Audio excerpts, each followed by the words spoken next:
चलो तू नको माहिती काय तुला हे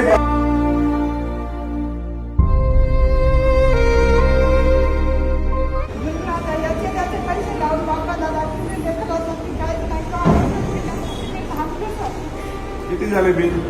कुठे डॉक्टर? हे डॉक्टरला बरोबर पैसे घेऊ नका म्हणा.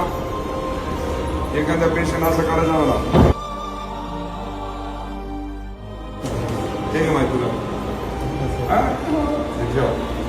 हे हिरो हा चांगलं होते का जे पैसे तुम्हाला दिले तुम्हाला दिले. डॉक्टरला देऊ नका. मी डॉक्टरला सांगतो. आमदार बांगर त्या बच्चूचं काय जे बिल असेल ते मला सांगून द्या. मी पाठवून देतो. हा ते ना डिस्चार्ज देऊन टाका.